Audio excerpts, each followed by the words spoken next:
Commander, I have an opportunity you'd be foolish to turn down. New Guardian sites have been discovered. The codices at these locations could reveal a great deal more about the Guardian Society. I've developed a way to decrypt the data from these Guardian sites, and I'll relay the relevant information back to you as soon as I have it. Although I cannot specify the various combinations of objects and data types required, my decryption software should help decipher the ancient data. The key is using the ancient objects with active obelisks to unlock the data. I've taken the liberty of uploading my decryption key to your ship's systems. Unfortunately, the ancient technology adapts to the cipher after a few weeks, so our task is time-critical. Please explore as many ancient sites as you can find. If you find all the data entries, there will be a bonus in it for you. This is very revealing. The data appears to explain why the Thargoids seeded a number of planets with barnacles in what eventually became Guardian space millions of years ago. As we know, Thargoid barnacles are designed to extract resources from a planet and transform them into meta-alloys, an essential ingredient in the creation of Thargoid ships and technologies. The Guardians surmised that for the Thargoids, seeding a planet with barnacles is an important process in preparing an area for occupation. This data details the start of the conflict between the Guardians and the Thargoids. Several thousand years after they seeded planets in Guardian space with barnacles, the Thargoids returned. Of course, they discovered that the planets they had seeded were now occupied by the Guardians.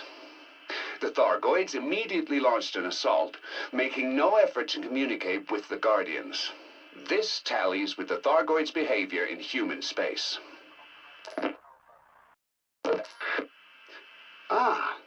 This data supports my theory that the Guardians were gifted linguists.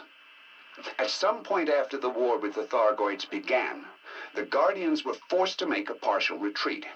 It seems they were still trying to communicate with the Thargoids and were reluctant to take up arms against them. Eventually, they managed to develop sufficient understanding of the Thargoids' language to communicate, but it did the Guardians little good. The Thargoids were determined to continue hostilities, forcing the Guardians to employ more aggressive means to address the Thargoid threat. The data in this log details the methods used by the Guardians against the Thargoids. At first, they deployed ground troops, but when this proved ineffective, they started to use drones. Autonomous machines that felt no fear, fatigue, or uncertainty. These war machines became highly sophisticated in a relatively short amount of time, and were soon able to identify and target anything that utilized Thargoid engineering. Even more remarkably, Thargoid biomechanical technology was engineered to recognize anything of Guardian origin. That explains why, millions of years after the conflict, Thargoid devices still react aggressively to the presence of Guardian technology. This log describes the end of the conflict between the Guardians and Thargoids. It appears the Thargoids entered Guardian space unprepared for a protracted military campaign, and after facing a relentless onslaught from the Guardians' war machines, they were forced to retreat. The log also mentions that the development of the Guardians' war machines created a schism in their society, which may have seeded the civil war that occurred later in their history. This log details the Guardians' development of artificial intelligence. It appears the Guardians experimented with artificial intelligence prior to the invention of the monolith network. But the creation of the network and the knowledge sharing it facilitated dramatically accelerated the rate of progress. Eventually, the Guardians' experiments bore fruit, resulting in the first fully sentient machines.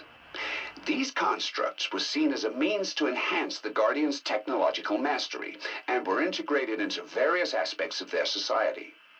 Neural implants were developed that connected the Guardians with both the constructs and the monolith network in a symbiotic circle. It is truly remarkable. This data describes the motives behind the Second Guardian Civil War, which ultimately led to their demise. The Guardians had a deep veneration of nature, and many of them saw the development of advanced technologies, such as artificial intelligence, as a perversion of the natural order. A schism emerged between the nature-worshipping traditionalists and the technologically minded progressives. A divide that widened with alarming speed. Efforts were made to diffuse the rising tension, but the traditionalists felt alienated by the rapid rate of change.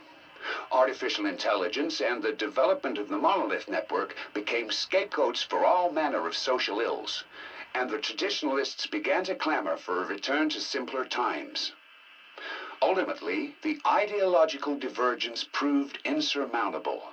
A second civil war erupted, quickly engulfing most of the Guardian star systems. This log reveals more about the sides that fought in the Second Civil War. In its early stages, the war was fought primarily by soldiers, but within a decade, and after significant loss of life, most of the fighting was conducted remotely. The progressives fought with automated combat machines. These engines of war took various forms, from autonomous drones to vast, lumbering dreadnoughts imbued with limited artificial intelligence. On the other side, the traditionalists relied mostly on biological weapons. They used germ warfare alongside long-range missiles loaded with corrosive enzymes, which could target the enemy's war machines from a great distance. This log outlines the downfall of the traditionalist faction during the Second Guardian Civil War. The main issue was the internecine nature of the conflict, which raged for over 100 years and brought the Guardian civilization to its knees, retarding any further social development. But the challenges facing the traditionalists were exacerbated by the fact that they devoted most of their resources to honoring the dead. From what I can gather, they regarded the departed in much the same way as the primitive cultures of Sol, constructing vast shrines to honor the deceased. As their situation worsened, they became increasingly obsessed with these practices. With so much of their resources dedicated to these rites, it is little wonder that their enemies' war machines were able to overwhelm them. This log concerns the end of the Second Civil War. Remarkably, it seems the artificial intelligences developed during the conflict became fully self-aware at some point, and were horrified by the destruction unfolding around them. It's difficult to get a sense of exactly what happened next, as the Guardians were not privy to the construct's thoughts. But, reading between the lines, I believe the constructs determined that even if peace was restored, the Guardians would never be able to transcend their violent natures. It is my theory that they decided that the only way to preclude further violence, while giving their own burgeoning society the best possible chance of survival, was to destroy what remained of the Guardians' civilization. By this time, the constructs had complete control of the Guardians' munitions and automated war machines. Their attack, when it came, was swift and merciless. Strategic nuclear and chemical weapon strikes were executed with a precision that only a machine race could accomplish. The few that survived were able to record what had happened, but they soon succumbed to radiation poisoning. The Guardians were utterly destroyed. This log describes the Guardians' weapon technology. It seems they developed electromagnetic projectile weapons early in their modern period, utilizing the same technology they used to launch their first spacecraft. These weapons ionized the path of their target before firing focused bolts of energy along the ionized track. They were crude and unpredictable at first, sometimes resulting in the death of the wielder.